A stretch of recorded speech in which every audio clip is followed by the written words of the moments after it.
नमस्ते माय YouTube family. तर तुम्ही सगळे माझं व्हिडिओचं टायटल पाहून आला असाल. तर मी तुम्हाला सांगते की मी कोणत्या नवऱ्याची बायको आहे. येस, माझ्या लग्नाला आता 10 वर्ष पूर्ण होतील. पण आज ही 10 वर्ष मी पूर्ण होतील ती माझी जो मी प्रवास सांगणार आहे, त्यात एक महत्त्वाचा रोल ठरलेला आहे तो माझ्या नवऱ्याचा. महत्त्वाचं म्हणजे जे काही माझ्या आयुष्यात अप अँड डाऊन्स असतील ते मी रिलेटेड करते त्यांच्यासोबतच, आणि तेच मी तुम्हाला सांगते की त्यांचा रोल काय आहे माझ्या आयुष्यात. मी आत्ता जॉब करते टीचिंगचा, आणि तो जॉब करताना माझ्या मनात अनेक गोष्टी असतात की अजूनही मला हे करायचं आहे, ते करायचं आहे.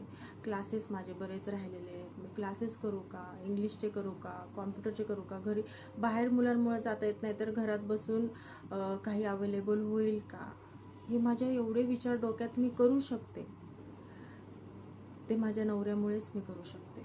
कारण त्यांचा सपोर्ट हा खूप महत्त्वाचा रोल आहे माझ्या आयुष्यात. मी जी ही स्वप्न बघते ना, ते फक्त माझ्या नवऱ्याच्या पाठबळामुळे बघते.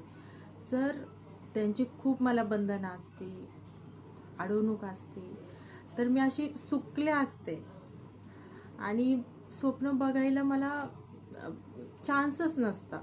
असे ज्यावेळेस तुम्ही लग्न करता त्यावेळेस सासरची सगळी लोक तुम्हाला सारखी भेटत नाहीत. कोणाचा विरोध असतो जॉबसाठी, बाहेर पडण्यासाठी. पण नवरा जर सपोर्टेड असेल तर तुम्ही त्या विचारांवर सुद्धा मात करता. त्यांची सर्वांची मनं जिंकू शकता तुम्ही तुमच्या एकट्या नवऱ्याच्या सपोर्टमुळे.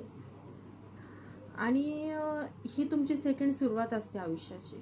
ज्यावेळेस लग्नाच्या आधी तुम्हाला जर माहेरी सपोर्ट नाही मिळाला, तिथे जर तुम्हाला खूप बंधनं असतील, त्यामुळे तुमचे बरेच स्वप्न शिक्षण होऊन सुद्धा अपूर्ण राहिलेले असतात. मनासारखी तुम्हाला त्या वयात नोकरी सुद्धा करता येत नाही. संधी भरपूर, आपण म्हणतो ना, गोल्डन संधी आपल्याला आलेल्या असतात, गोल्डन चान्स आलेले असतात लग्नाच्या आधी आपल्याला. पण नसते तिथं मे बी तसे सपोर्ट सिस्टीम, त्यामुळे ते स्वप्न राहिलेले असतात. मग एक शेवटचा होप उरतो लग्नानंतर ना ती स्वप्न पूर्ण करण्याचा. मुलं बाळ झाले तरी पण तुमची ती उमेद जागून राहते, ती फक्त तुमच्या नवऱ्यामुळे. नाहीतर मी अशा 90% लेडीज बघितल्यात, 90 to 80% लेडीज अशा बघितल्यात की ते अपूर्ण स्वप्न माहेरची सासरी घेऊन आले.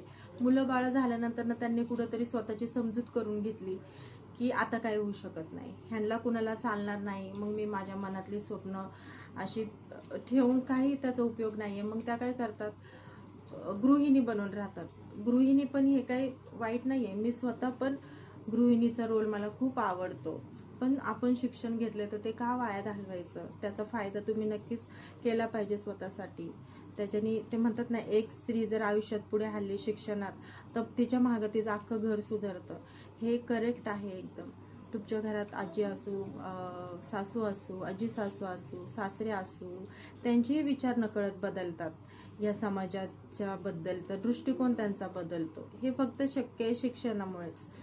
आता आम्ही कसं आंबेडकरवादी आहे, आंबेडकरवादी विचार आम्ही फॉलो करतो, त्याच्यामुळे आमच्या घरामध्ये असं भेदभाव म्हणा, संशयवृत्ती म्हणा, अंधश्रद्धा म्हणा, ह्या गोष्टींना अजिबात वाव आम्ही देत नाही. दोघे सुद्धा आम्ही देत नाही. आम्ही ना असं अंधश्रद्धा कुठली मानतो न करतो. त्यामुळे बहुतेक असं असेल की एकमेकांबद्दल पूर्ण विश्वास आणि कुठलंही म्हणणं आम्ही एकमेकांना बोलू शकतो. असं नाही की भांडणं होत नाहीत, नाही का, की प्रत्येक गोष्टीवरती मत जुळतं असंही नाही. चर्चा होते, चर्चात कधी कधी मतही जुळत नाही, पण थोड्या वेळाने रिअलाइज झालं की आम्ही पुन्हा एकदा चर्चा करून त्यावरती उपाय काढतो, असं आहे. तर थोडक्यात मला हे सांगायचं आहे माझ्या मैत्रिणींना की तुमच्या आयुष्यामध्ये तुमच्या नवऱ्याचा रोल खूप महत्त्वाचा आहे, खूप महत्त्वाचा. जसं लग्नाच्या आधी वडिलांचा रोल तुमच्या आयुष्यात खूप महत्त्वाचा असतो, तसाच लग्नानंतर नवऱ्याचा रोल खूप महत्त्वाचा असतो. कारण की तुमची जी राहिलेली स्वप्न आहेत ती जर पूर्ण करायची असतील, जर संसार सांभाळून लग्न टिकवून, तर नक्कीच तुमच्या नवऱ्याचा रोल खूप महत्त्वाचा आहे. आणि ज्या मुली म्हणतील की पास आता काय आहे संसार वगैरे, तर त्यांना हे महत्त्व पटणार नाही, कळणार नाही असं आहे. तर तुम्ही संसार, तुमचं घर व्यवस्थित सांभाळूनही तुमचं करिअर तुम्ही घडवू शकता असं मला वाटतं. तर बाकी तुमचं काय मत आहे हे मला माहिती नाही. तर ह्या विषयावरती हा माझा एक व्हिडिओ आहे. अजूनही मी या विषयावरती एक व्हिडिओ बनवेल, तर तुम्हीही तुमचं मत मला सांगा की यात तुम्हाला अजून काय मला सुचवायचं असेल तर. हे तर मी माझे ओपिनियन तुमच्या पुढे हे केलेलं आहे, शेअर केलेलं आहे. तुम्हाला काय वाटतं प्लीज मला सांगा.